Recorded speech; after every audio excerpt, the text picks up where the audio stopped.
इस वक्त हमारी मौजूदगी अटारी वाघा बॉर्डर पर है, लेकिन कच्चा चिट्ठा में जो अगली रिपोर्ट आप देखने जा रहे हैं वो पुतिन को परेशान कर सकती है। दरअसल यूक्रेन की सेना में ताकत भरने के लिए अमेरिका ने एक बहुत बड़ा फैसला किया है। अमेरिका ने 2 लाख करोड़ के हथियार देने का फैसला ज़ेलेंस्की की सेना के लिए कर लिया है, जो कि बहुत बड़ी परेशानी के तौर पर अब देखा जा रहा है। और पश्चिमी मीडिया में तो इसे पुतिन के लिए मिटाने वाला एक खूनी पैकेज तक करार दिया जा रहा है। यानी 15 अगस्त की रात यूक्रेन में बहुत कुछ हो सकता है।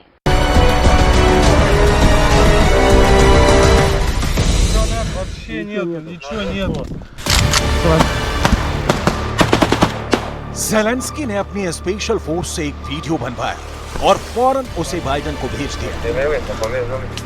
इस वीडियो को बहुत गौर से देखिए और समझिए कि वीडियो बनाने का मकसद क्या रहा। Руки, сука! Давай, я иду. Броню снимаем, я сказал, блядь. Гранат вообще нет, ничего. ये पूर्वी बखमूत का वीडियो है और यहाँ यूक्रेन की स्पेशल फोर्स ने रूस के एक अड्डे को घेर कर मारा है। रूस के सैनिक रंगे हाथ पकड़े गए हैं और फिर देखिए क्या हुआ। Сказал, блядь. Пацаны, побачив гранату, сука, я, блядь. Нету гранат, вообще нету, ничего нету. Там точно більше троє були? Це естет Сантус, у нас 3 сходять. Я там вже 2 завалив, але, сука, камера не була включена, прикинь. Тихо. Шей, ближче підійде, крий. बखमूत में युद्ध खत्म नहीं हुआ है, आमने सामने की जंग अब भी जारी है। और यही बात ज़ेलेंस्की बाइडेन को बताना चाहते हैं, क्योंकि उसके बदले उनको बाइडेन से एक बहुत बड़ी खुशखबरी का इंतजार है। Все, пройшли, подивилися льошки. Там по чуть-чуть ідуть льошки, ми їх перевіряємо без стрільби. Вони, блядь, по правому флангу більше сходять. Я там вже 2 завалив.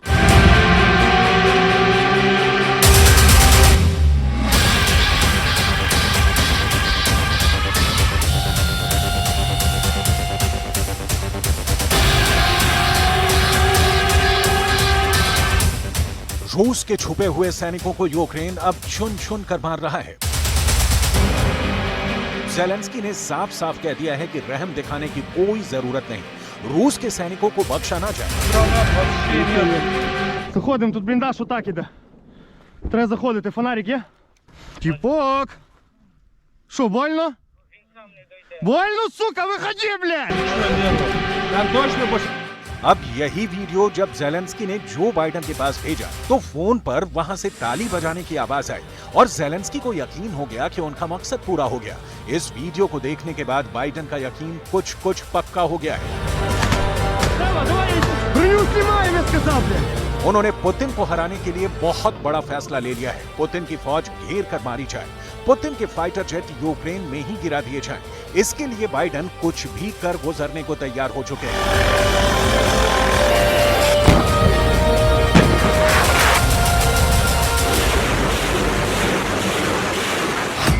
ज़ेलेंस्की को बचाने के लिए अमेरिका अब कंगाल होने को तैयार है।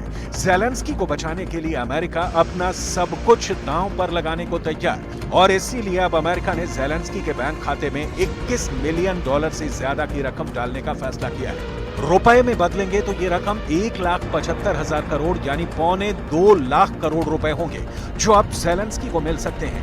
1,75,000 करोड़ रुपए से बाइडेन पुतिन को रोकना चाहते हैं, रूस को हराना चाहते हैं, वो नाटो को पुतिन के गुस्से से बचाना चाहते हैं। कीव पर हमले हो रहे हैं, खार्किव पर कब्जा करने के लिए पुतिन तैयार बैठे हैं, ओदेसा में रोज मिसाइल गिर रही है, ज़पोरिज़िया पर दिन रात तोप से हमले हो रहे हैं।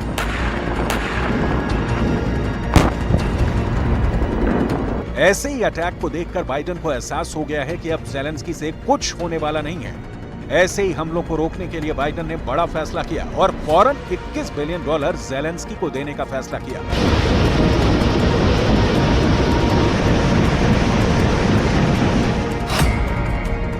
इसमें से $13 बिलियन ज़ेलेंस्की को युद्ध करने के लिए दिए जाएंगे, जबकि $8 बिलियन यूक्रेन को फिर से बनाने और राहत के काम के लिए दिए जाएंगे। लेकिन हालात तो ऐसे हैं कि ज़ेलेंस्की को लगता है कि पूरा का पूरा फंड अब युद्ध में झोंकना पड़ेगा।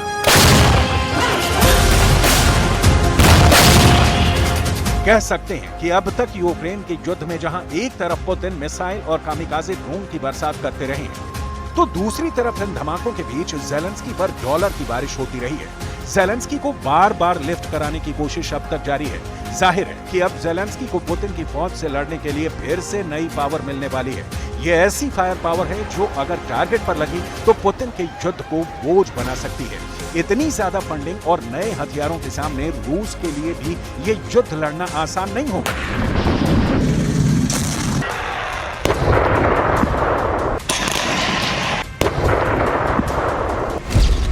ऐसे में सवाल है कि क्या यूक्रेन का युद्ध अब 2023 के आखिर तक चलेगा और क्या 2024 में भी रूस के साथ जंग जारी रहेगी?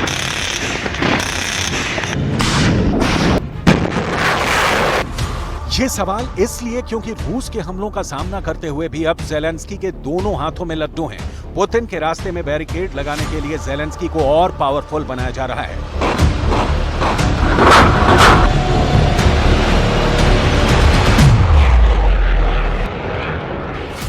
व्हाइट हाउस की बजट निदेशक शालंदा यंग ने कांग्रेस को एक चिट्ठी लिखी है जिसमें कहा गया है कि यूक्रेन को बचाने के लिए फौरन बड़ा कदम उठाना पड़ेगा।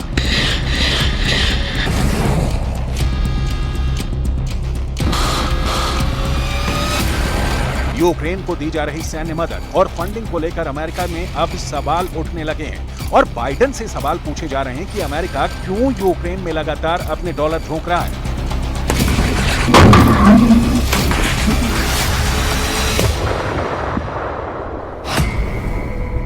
इस वर्ष APNORC के एक ओपिनियन पोल में यह बात सामने आई थी जब 48% लोगों ने यूक्रेन को फंड देने का समर्थन किया था।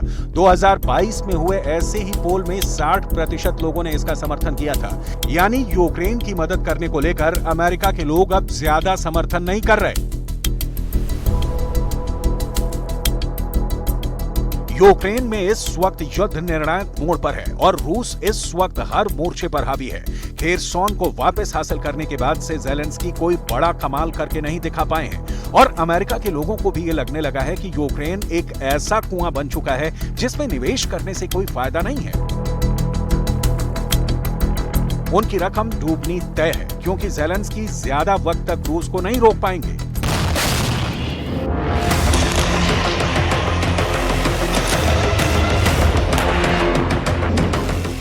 अब तक अमेरिका में यूक्रेन के लिए $113 बिलियन की मंजूरी दी जा चुकी है।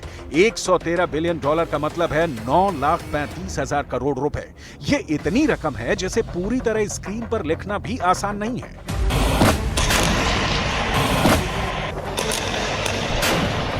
यूक्रेन युद्ध के लिए इस फंडिंग का मतलब है कि इसमें ज़ेलेंस्की के लिए हथियार भी हैं, वहां रिकंस्ट्रक्शन का बजट भी है, आम लोगों की मदद भी है। एक तरह से ये यूक्रेन के गोद लेने जैसा है और उसकी आड़ में रूस से युद्ध लड़ना है, जिसे पुतिन बार बार कह चुके हैं कि नाटो अब यूक्रेन में रूस से जंग लड़ रहा है। उनकी टक्कर यूक्रेन से नहीं बल्कि नाटो के हथियारों और उसकी फौज से हो रही है।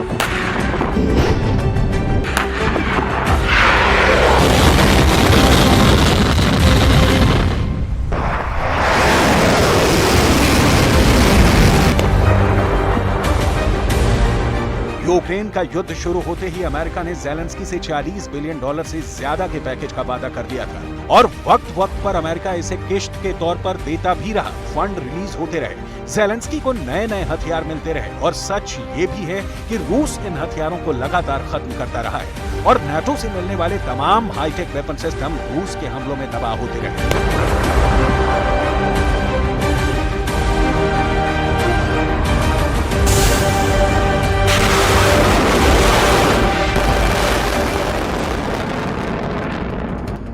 इससे पहले युद्ध को लेकर बाइडेन ने मई में बड़ा ऐलान किया था। तब उन्होंने युद्ध के इस आग में पेट्रोल डालने का काम किया और इससे यूक्रेन का युद्ध और भड़क गया, युद्ध और लंबा खिंचने लगा, यूक्रेन में और तबाही होने लगी, लाशों के नए पहाड़ तैयार होने लगे।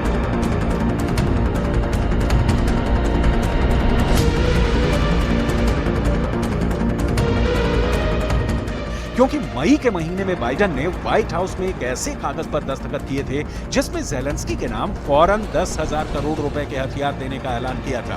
ये बाइडेन की तरफ से मिला 10,000 करोड़ का बारूदी पैकेज था, जिसने यूक्रेन का फ्यूल मीटर फिर से टॉप अप कर दिया। यानी ज़ेलेंस्की के हथियारों वाला गोदाम फिर से भरने की तैयारी हो गई। Того, що можна сказати публічно, є новий оборонний пакет від Сполучених Штатів. Загальний обсяг – $1 200 мільйонів. Артилерія, захист від ракет і безпілотників терористів, інші речі для посилення наших захисників і захисниць. Дякую президенту Байдену, Конгресу, обом партіям та кожній американській родині за незмінну підтримку і за американську силу, яка додає нам міцності.